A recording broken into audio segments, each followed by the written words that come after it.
Hey, what's up, great party? Today I'm going to get into like sports gambling, smartphone gambling, kind of online casino, that environment, which, here in Pennsylvania, it's been legal since 2018. So we're, I guess, like 5 years into the sports betting, bet wherever you are kind of experiment. Um, and when I originally moved out here, I'm the kind of guy that does enjoy gambling, but I thought that I might, in the kind of environment where it's always available to me, it might become problematic. So I originally set out with the goal of just gambling in Vegas with friends, or Atlantic City if it's a sort of special event, and not to just be sitting around my house just gambling on an NBA game on Tuesday night. So I originally stuck with that, I think, for until about like 2020. And then I eventually, opened up a FanDuel account and started sports betting. And no joke, since then, I have wagered over $20,000. And I mean, I'm actually up. So, like, the reason why I've decided to cut back or to stop or to go back to my original boundary of just doing it in Vegas or Atlantic City is not really because of the monetary impact. It's more about like I'll tell you a story of when I actually decided to cut back, it was a few weeks ago. Um, Live in Philly, obviously. You can probably see from the architecture of my house and from previous videos. Huge Eagles fan, my whole life. And anybody who knows the Eagles knows that our big rival is the Dallas Cowboys. So we played the Cowboys a few weeks ago. Really rough game, but that's not the point for Eagles fans. But that's not the point. The point was that going into the game, this was, obviously Eagles Cowboys. It had huge playoff implications because whichever team won this game kind of controlled their destiny to win the NFC East. So big implications. You asked me, 15 years ago, what, what I'm doing, where my attention is at, what I'm going to be excited about, and it's going to be this Eagles Cowboys game 100%.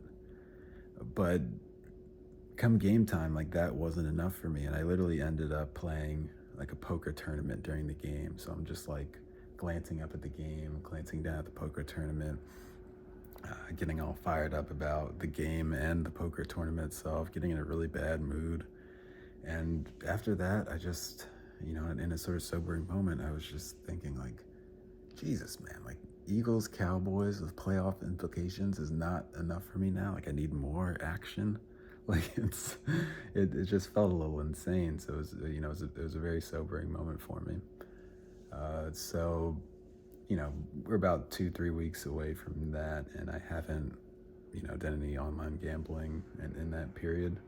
And one of the beautiful things is that I was just sitting with my girlfriend on the couch last night, and she just pointed out, like, on her own, that, like, Chris, you just feel like so much more like present now for us and the baby and the family. And it's a beautiful thing, because when I was just always gambling a lot, like, I had this sort of, like, I was always reacting to either like a win or like a loss emotionally in some way. And a lot of times it's a loss, because obviously these games are rigged. Like, that's the kind of, it's not even a secret. It's just, if you think about it, like the only way that these businesses can run is if they're winning money. So I'm reacting to a loss. I'm just sort of in this, like, emotional kind of space, thinking about the next sort of thing I'm going to get into, the next game, and it just takes me out of presence. So even though I can't, I basically just got lucky to be up. Honestly, it could be very easily be the case that I'd be down. So I can't say, like, oh, this is like a profitable thing for me. So that's part of it too. I want to lock in that sense of being up as well, and not ever really like have to deal with going down. But the other thing is that if you live in Pennsylvania, you just, like, if you're watching a sports game, you just get inundated with these ads, just like sports betting promos. get mailers sometimes. Just today, I got this email that literally said, I'm not gonna say which sports book it came from, but it literally just basically said, "Hey, you have funds in your account. Do you come back and gamble?" Like, it's literally. There wasn't even like a bonus aspect to it.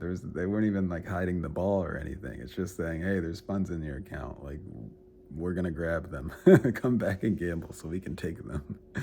And it's just like, I mean, it's very ethically questionable, man. It's like a lot of people have problems with gambling.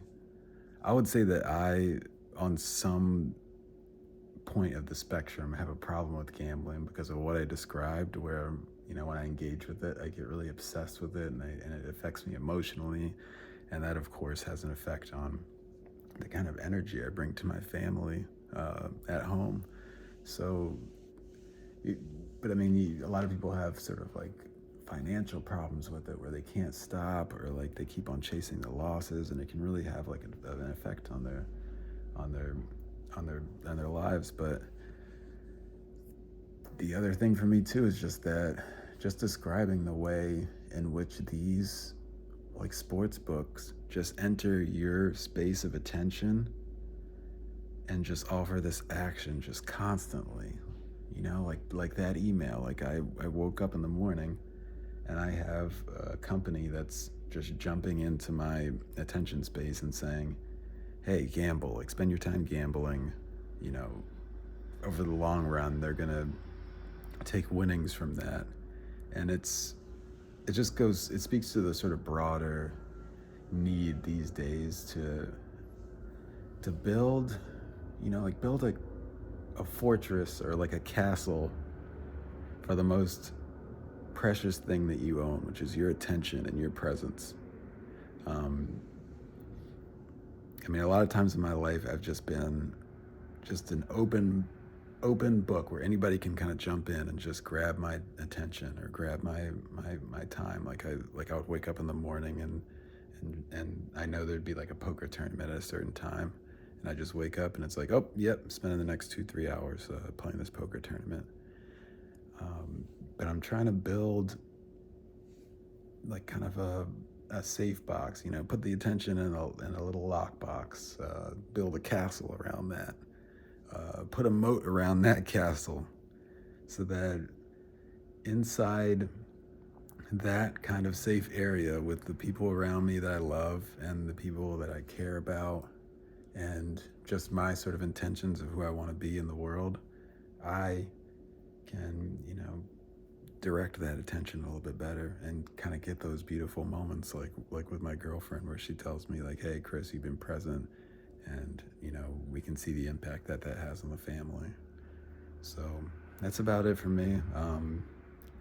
Always, keep it gray, and also, if you're getting any kind of notifications or emails from a gambling online gambling casino, or just anything that's kind of just stealing your attention, like a social media app or anything, just today, like just unsubscribe, turn off the notifications, do what you can to regain a little bit of that control that you have over your precious asset of attention and presence, which I'm sure everybody in your life will really appreciate if you give it to them.